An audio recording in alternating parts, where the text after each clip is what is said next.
Esta no es una historia sobre heroísmo. Es una historia basada en Pokrovsk, uno de los frentes más violentos de Ucrania. Pero también podría suceder en otros puntos de la línea del frente ucraniana o prácticamente en cualquier guerra moderna. Se trata de un soldado aislado dentro de un sótano, tratando de sobrevivir mientras ve a sus compañeros caer muertos a su lado. Se trata de la forma en que los soldados mueren. Sin gloria, sin banda sonora, sin discurso bonito, sin nombre. Solo miedo, sangre, explosiones, decisiones tomadas en segundos y una verdad brutal que casi nadie quiere contar.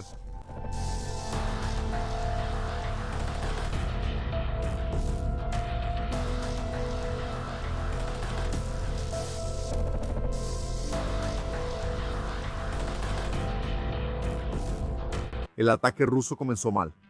A 2 soldados les lanzaron un explosivo a sus pies. Fue un tipo de muerte casi instantánea, algo diferente de lo que aún se vería en esa sucesión de ataques cerca de Pokrovsk. Aquellos que llegaron a la trinchera no vieron a los ucranianos, pues el mando había ordenado que ningún soldado saliera de los búnkeres para que los drones actuaran libremente. Ellos ya estaban observando a los rusos. El primer dron que descendió chocó entre los árboles. Los fragmentos volaron bajo la nieve, pero los invasores estaban protegidos por la trinchera. Obviamente vinieron otros drones. Las nuevas inmersiones fueron más precisas y empezaron a desgarrar la carne de los soldados. El impacto fue tan fuerte que arrojó algunos cuerpos fuera de la posición defensiva. El único sobreviviente se escondió en 2 refugios vacíos, pero los drones lo buscaron. Las explosiones entraron por el agujero, rompiendo los tímpanos. La onda de presión comprimió su tórax. Cuando la fuerza de la explosión cesó, los pulmones se dilataron de repente, causando ruptura de los alvéolos pulmonares y hemorragia alveolar masiva. El soldado sufriría hipoxia aguda y asfixia por su propia sangre. Aún así, el defensor ucraniano recibió la orden de salir de su cobertura, ir a cada uno de los agujeros y disparar y lanzar granadas para asegurarse de que ningún ruso quedara con vida. Algunos soldados de Moscú aún lograron llegar al pueblo que era su objetivo. Había muchas como esa en la región de Pokrovsk. Rodearon una casa donde los ucranianos se escondían, pero el primero de ellos fue alcanzado y cayó herido. Gemía mientras sangraba. El torniquete común no llegaba. Eso resolvería el problema y él perdería sangre ahí en la nieve. La hemorragia causaría varias complicaciones. Con menos sangre circulando, el corazón tendría más dificultad para mantener la presión, llevar oxígeno al cerebro y a los órganos y distribuir calor a las extremidades. Al mismo tiempo, el cuerpo intentaría defenderse, reduciendo el flujo sanguíneo en los vasos de la piel, los brazos y las piernas, para preservar la sangre y el calor en el torso, donde se encuentran el corazón, los pulmones y el cerebro. Eso ayudaría por un tiempo, pero también haría que las manos, los pies y las extremidades estuvieran más fríos y menos oxigenados.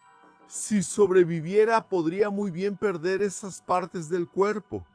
La nieve absorbió el calor del soldado mientras sus compañeros intentaban continuar el ataque. El frío redujo aún más sus posibilidades de sobrevivir, porque dificultó la coagulación. El cuerpo necesitaba formar coágulos para cerrar los vasos rotos.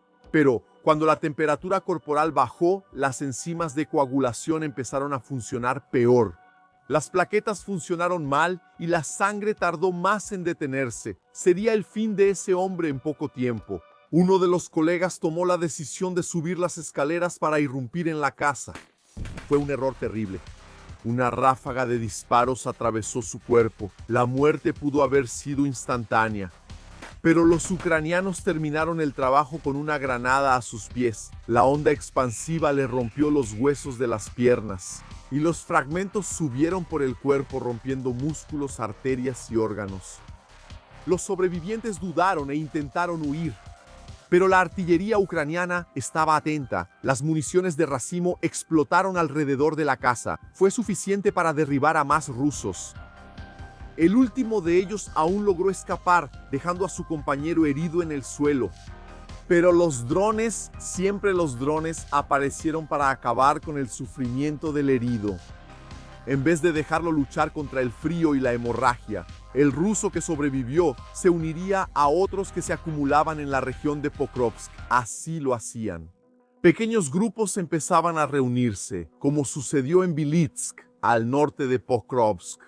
Ahí en ese pueblo había un ruso feliz, hombre anónimo, cuyo registro de la guerra sería más impactante de lo que su video casual haría imaginar a cualquiera. Él estaba contento porque estaban abrigados en el sótano con comida, había sopa y derretían nieve para obtener agua. El soldado dijo que ganarían, y tenía razones para ser optimista. En ese momento, Rusia estaba conquistando territorios en Ucrania, avanzando después de la toma de Pokrovsk. Muchos soldados ya estaban dentro de Konstantinivka, más al este. El avance contra Limán estaba cobrando fuerza. Donetsk era lo que importaba. Sí, había noticias de derrotas rusas en Zaporilla en 2026 y de que los ucranianos estaban rompiendo la logística rusa al sur y en dirección a Crimea. Para los corresponsales de guerra de Moscú, eso era preocupante y afectaba los esfuerzos militares. Incluso hubo reportes de retiradas por falta de municiones, pero nada de eso importaba para los soldados rusos en ese sótano. El avance continuaba. Las fuerzas armadas rusas seguían ganando territorio en ciudades clave. Eso era innegable. La ola de destrucción continuaba. Artillería, ataques aéreos, drones rusos persistían. Incluso en el frente de Yarkov, que había estado estancado por más de un año, hubo algún avance. Los rusos aún persistían en sus ataques. Los ucranianos morían, bajas valiosas para las fuerzas armadas de Kiev, que siempre enfrentaban dificultades para reclutar y mantener sus filas llenas de hombres. El soldado tenía motivos para mantenerse feliz en su sótano. Según él mismo, hasta había alfombras mullidas bajo sus pies. Habló de manera vibrante: la victoria será nuestra. Todo va a salir bien y será certero, hermanos. Hasta pronto. El soldado no dijo su nombre en sus videos, por eso recibió el apodo de Nezvezny, el desconocido. Anónimo como tantos otros, pero incluso sin nombre, su historia contaría algo más grande, mostrando el destino de sus amigos y ayudando a responder muchas preguntas sobre cómo mueren los soldados. Si ustedes siguen, todo va a estar bien y quedará claro, hermanos. Hasta luego. До скорых встреч.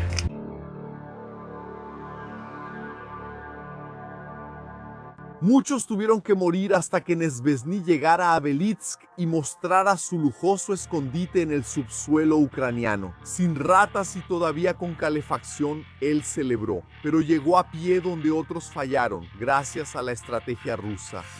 Los drones rusos cazaron a los ucranianos en la red defensiva después de Pokrovsk. La explosión fue directamente sobre ese grupo de soldados. Había poca posibilidad de escapar.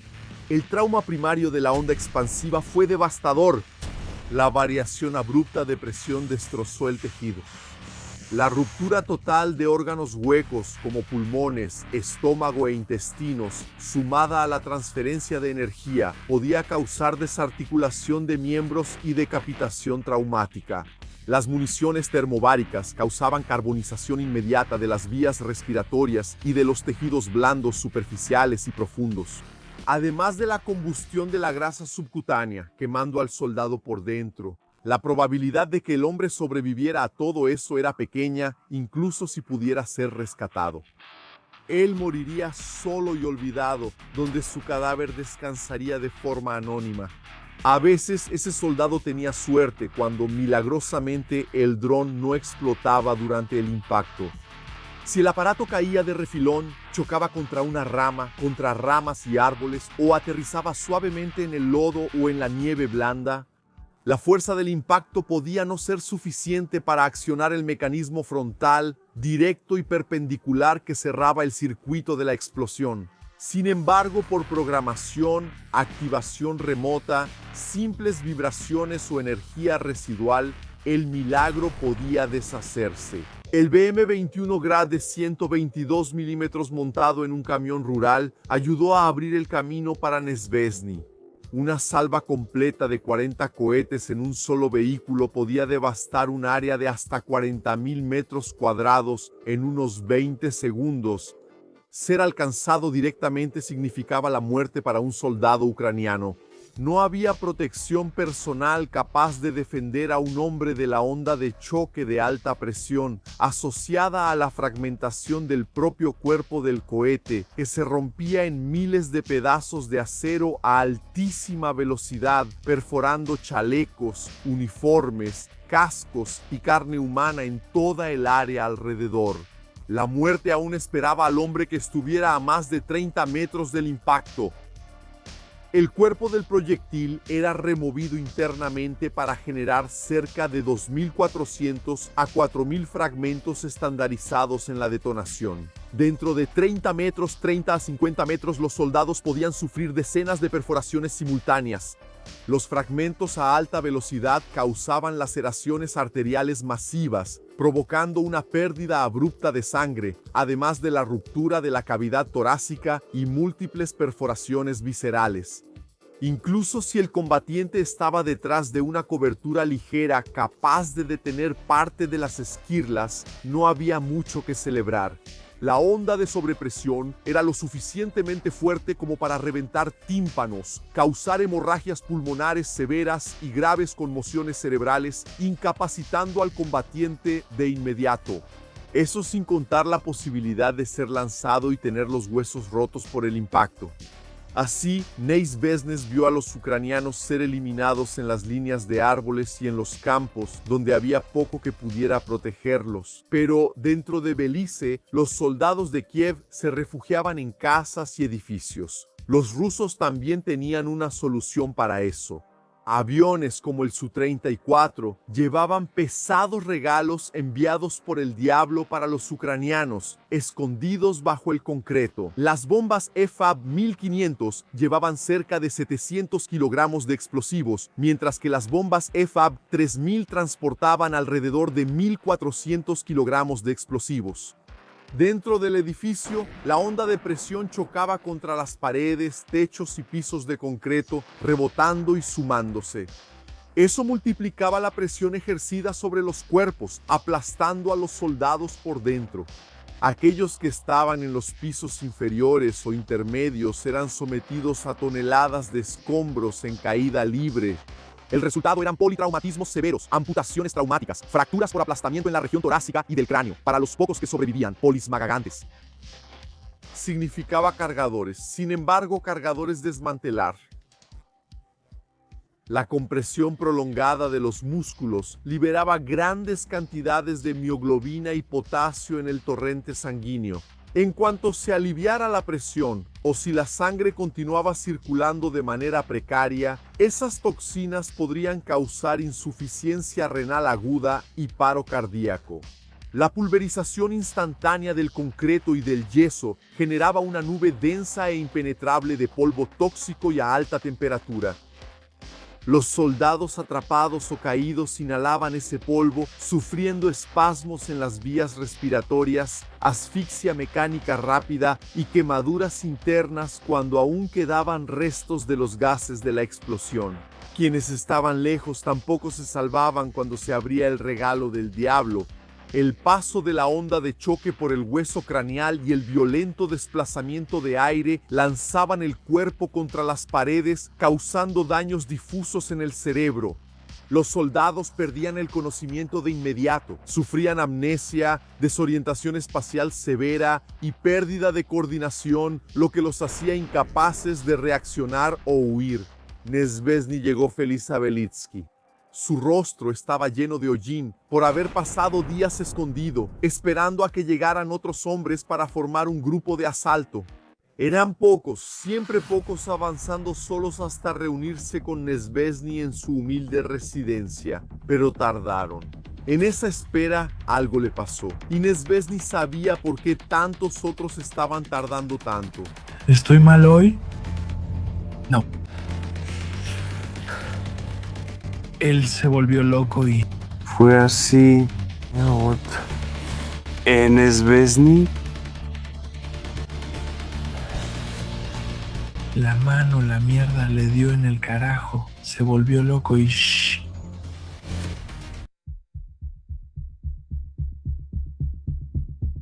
Los rusos intentaron llegar a Belitsky para unirse al grupo de Ney Svetlani, pero sus comandantes los enviaron a una caminata larga, llena de peligros, muchas veces solos. El clima helado no era nada alentador para ellos. Los pasos eran difíciles en la nieve recién caída. Y todo empeoraba cuando el dron empezaba a rondar. El ruso levantó la AK-74, pero ese demonio atacaba a velocidades que podían superar decenas de kilómetros por hora. Falló todos los disparos. Entonces el dron se lanzó en picada. Sus hélices lo impulsaban a velocidades que llegaban a más de 100 kilómetros por hora, dependiendo del modelo. El ruso logró esquivarlo, agachándose y viendo cómo el demonio explotaba detrás de él. Pero ese milagro era una de las ilusiones de la guerra. El ruso se levantó aliviado, caminó por unos instantes, agradeciendo estar vivo. Pero poco después, la mente se nubló y las piernas se dieron por otra verdad sobre cómo morían los soldados en la guerra. El dron era una máquina hecha para matar. El demonio tenía carcasas diseñados para hacerse añicos en miles de fragmentos o contenía esferas de acero preformadas. A una distancia de 2 a 5 metros, las esquirlas aún viajaban a velocidades supersónicas. Actuaban como decenas de proyectiles de alta energía, impactando el cuerpo simultáneamente. Los fragmentos podían perforar fácilmente el cuello, las axilas y la región inguinal. La ruptura de arterias principales como la femoral, la carótida o la braquial podía causar choque hipovolémico, la pérdida masiva de sangre. El soldado podía perder el conocimiento en menos de un minuto y la muerte ocurriría en pocos minutos si no se aplicaba un torniquete o un vendaje de combate de inmediato. Ese hombre estaba solo, su sangre teñía de rojo la nieve, eligió el final sabiendo que nada más podría salvarlo. Ese ruso anónimo no erró el tiro al dron que volaba a su alrededor por incompetencia. Esas plagas aéreas no avanzaban en línea recta alrededor de los soldados. Los pilotos realizaban maniobras evasivas, cambios bruscos de altitud y giros cerrados hasta el último cilindro. Un soldado sin entrenamiento fallaba por una razón simple. Intentaba dispararle al dron cuando en realidad necesitaba apuntar delante del objetivo, anticipando el cambio de trayectoria y el tiempo necesario para que la munición lo alcanzara. Para empeorar las cosas, el AK-74 estándar usaba miras de hierro hechas para objetivos humanos en tierra, no para drones rápidos. Al apuntar, esas miras podían cubrir el aparato y dificultar la percepción de profundidad. El soldado veía la muerte lanzándose hacia él. El zumbido del dron generaba oleadas instantáneas de adrenalina y pánico. Era una cuenta regresiva antes del descenso fatal. El soldado escuchaba cómo el sonido aumentaba de volumen a medida que el dron se acercaba. Esa presión de vida o muerte, basada en un solo acierto mecánico, causaba temblores psicogénicos en las manos, lo que, irónicamente, perjudicaba aún más la capacidad de apuntar con precisión.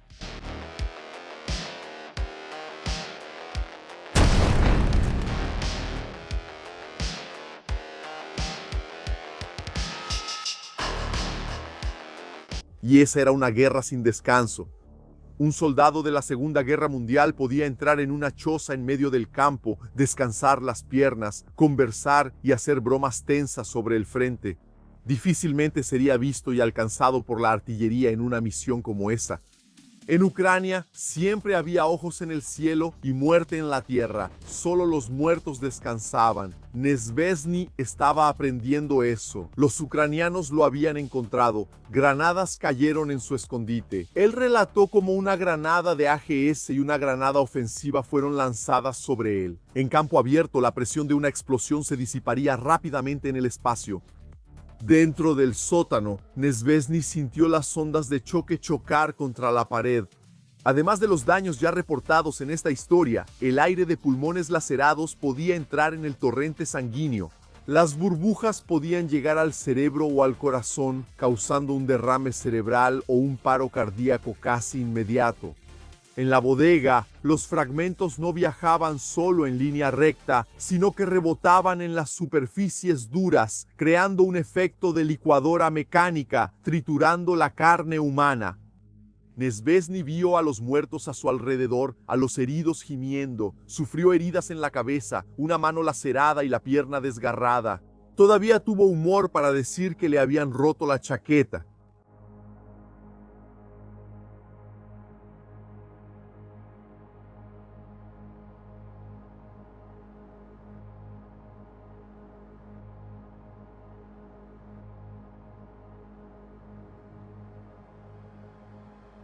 Sobrevivió, pero sabía que los ucranianos estaban cazando en Belitsk. Había soldados recorriendo las calles. Ellos llevaban no solo granadas, sino también minas antitanque, como las TM-62 que colocaban dentro de los escondites rusos. Eran 7 kilogramos de explosivos, mucho más que los 100 gramos que Nesvesny había recibido. La explosión no solo hería, transformaba todo el ambiente en una prensa de aire, concreto y metal. El cuerpo del soldado podía sufrir la presión de una exploración anatómica inmediata.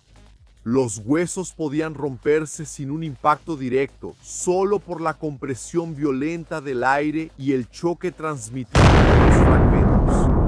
La temperatura en el epicentro de la explosión alcanzaba miles de grados Celsius en microsegundos, causando la combustión instantánea de vestimentas, equipos y tejidos corporales, antes incluso de que el sistema nervioso pudiera procesar el estímulo del dolor.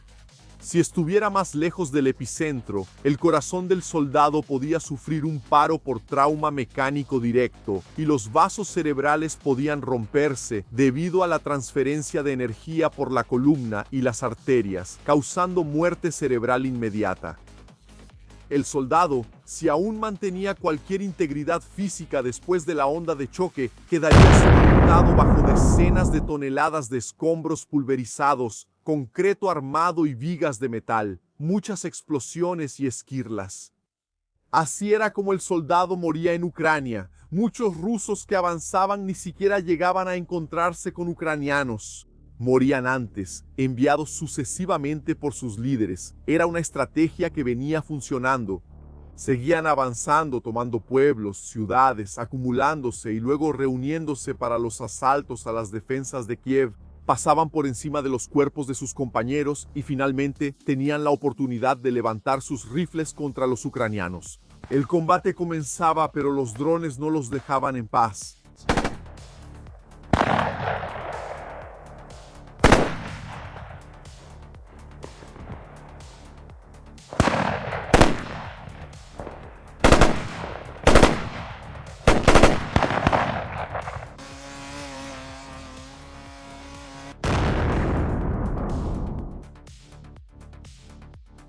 El único ruso que sobrevivió a los drones entonces acabó muriendo de la forma menos probable de esa guerra. Los ucranianos lo atravesaron con munición 5.56 o 7.62. El ruso sintió en carne propia que el daño causado por el proyectil de un fusil no venía solo del agujero que hacía, sino de la transferencia de energía cinética a los tejidos vivos. Esa energía era tan brutal que los tejidos se expandían más allá del límite, rompiendo músculos, piel y órganos cercanos al trayecto de la bala. Órganos densos como el hígado, el vaso y los riñones podían sufrir rupturas graves incluso sin un impacto directo. Si alcanzaba un hueso largo, como el fémur o el húmero, el proyectil podía pulverizarlo en fragmentos que se convertían en esquirlas dentro del propio cuerpo. El dolor extremo, el colapso nervioso y la hemorragia intensa podían incapacitar al soldado de inmediato y llevarlo a la muerte en pocos minutos sin una atención rápida. El proyectil podía hacerse añicos dentro del cuerpo, causando laceraciones masivas en múltiples órganos simultáneamente, lo que hacía que el tratamiento quirúrgico fuera extremadamente complejo debido a la cantidad de trayectorias independientes de sangrado. Y si eso no mataba al soldado, los drones estarían ahí para terminar el trabajo. Nesvesny vio a sus amigos muertos en el sótano y se vendó la mano e intentó cuidarse a sí mismo. La cara estaba hinchada, el sótano estaba oscuro. La esperanza empezaba a desvanecerse. Entonces los ucranianos regresaron, dispararon sus rifles contra el sótano, más granadas cayeron. Nezvezny se convirtió en una estadística más de la guerra. Muerto para los ucranianos, desaparecido para los rusos. El video de sus últimos momentos fue recuperado de su cuerpo por los soldados que lo mataron. No había nombre, no había mensajes finales, solo la esperanza de seguir con vida, que luego sería destrozada por la guerra. Así como tantos otros soldados lo fueron, así como tantos otros que vio en su camino hasta llegar al sótano en Bilitsk. No sé para qué es todo esto. Si Dios quiere, te lo agradezco. Entonces, eso es todo.